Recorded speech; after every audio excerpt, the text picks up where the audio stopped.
I'm interested in looking at your visualization process, Dan, and how you create these inside your mind. Because we've had chats about the mind, quite a lot over the years. And I know that you told me before about sometimes ideas come into you in bed. You're sort of be landing this thing will pop in your head, and you said you worked it all out to me. Can you just explain a little bit about how that process goes? How you see it in your mind. It's a weird thing because, like, when we first discussed this visualization form, the stuff that you said to me, I like, and you said other people have done this before as well. I realised that is subconsciously what I've been doing since I was a kid. Like when I first thought about what I wanted to do, maybe when I was 5 or 6 or 7. My mum said when I was about 6 or 7, I said to my mum I wanted to be on TV. That's what I want to do and stuff. And I can remember going to school and going to maths and going to English, and I was dyslexic. I was I'm like naughty, looking for attention and stuff. And I always thought to myself, I don't really care,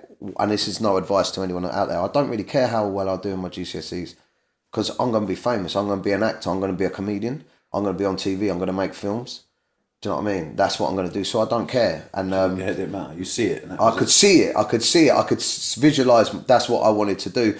And the crazy thing is when I first hit like 1 million followers on Facebook, I think the only other page on there at the time, it was so early, even in the days of Facebook, the only other pages on there that had like 1 million followers was like the fucking Facebook page that had 1 million, more than 1 million, and like fucking Disney or whatever. So there was no people out there. There was no artists or comedians that had 1 million followers. And I can remember in the industry, there was a lot of talk about it. There was a lot of TV channels and that were talking to my agent, because I got an agent at that point.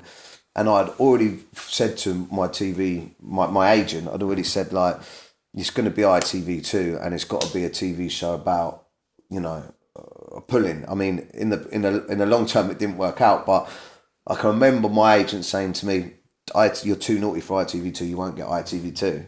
And I'm like, but that was the channel at the time that was, TV was, you watched the channels, not like now, but you watch the channels, and ITV2 felt like the new sort of trendy, it had just blown up. The Only Way is Essex, and those guys were like the new pop stars, and they were all making a lot of money.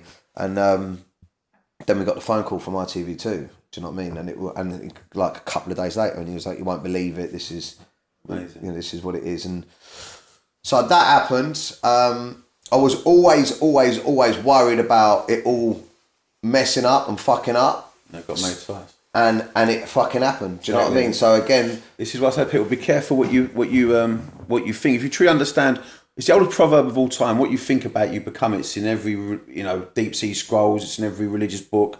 It's in the Egyptian pyramids. It's something along those lines. You're going to find what you think about, you become. So when you truly understand that, you do start getting wiser to what you allow in your mind. Like, but before we go into that, I want to ask you